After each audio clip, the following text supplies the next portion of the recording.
monsieur, bonjour et bienvenue dans l'édition de ce jeudi 24 mars. Nous nous intéresserons aujourd'hui à la déclaration de cession des droits sociaux en ligne, à la faute grave et aux salariés absents avec la question du délai à respecter et enfin à la procédure d'injonction de payer. C'est parti.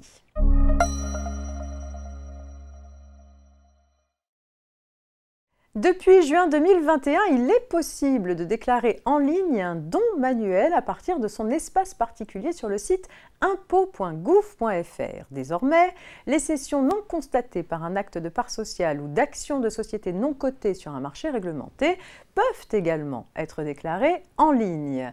La déclaration doit être effectuée par le cédant ou le cessionnaire dans le mois qui suit l'opération. Une foire aux questions a été mise en ligne pour accompagner les contribuables dans leur démarche.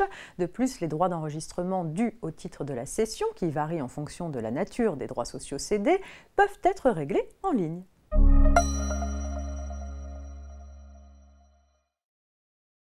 La faute grave d'un salarié étant celle qui rend impossible le maintien du salarié dans l'entreprise, lorsque l'employeur a été informé des faits, il doit engager la procédure de licenciement dans un délai restreint à partir du moment où aucune vérification n'est nécessaire. Si l'employeur tarde à agir, les juges peuvent remettre en cause la gravité réelle des faits reprochés et donc invalider le licenciement pour faute grave prononcé à l'égard du salarié. Cependant, la durée de ce délai restreint n'est pas figée, elle est appréciée au regard des circonstances de fait. Dans cette affaire, l'employeur avait attendu 4 semaines entre la connaissance des faits fautifs et l'engagement de la procédure disciplinaire. Mais l'affaire présentait une circonstance particulière puisque la salariée licenciée était en arrêt maladie.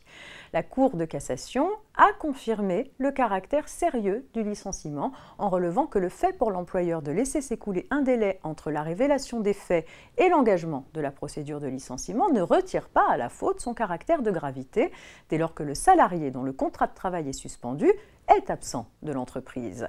Cette solution est logique, le salarié absent n'étant de fait plus dans l'entreprise.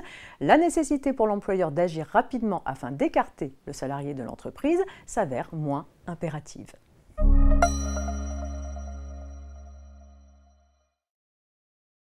Simplifiant la procédure d'injonction de payer, un décret du 11 octobre 2021 a prévu que l'ordonnance portant injonction de payer est immédiatement revêtue de la formule exécutoire autorisant le créancier à saisir les biens du débiteur.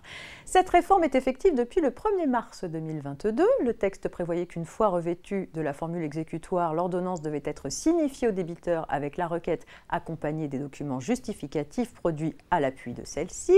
Il en va finalement un peu différemment. Un récent décret prévoit en effet que seul un bordereau des documents justificatifs est joint à la signification de la requête. Dorénavant, l'huissier de justice chargé de la signification doit mettre ces documents à la disposition du débiteur par voie électronique. Concrètement, cette mise à disposition se fait via la plateforme mespièces.fr, consultable gratuitement. C'est seulement si une telle mise à disposition sur la plateforme n'est pas possible que l'huissier doit alors joindre les documents à la requête signifiée. C'est la fin de ce JT. Très bonne journée à toutes et à tous.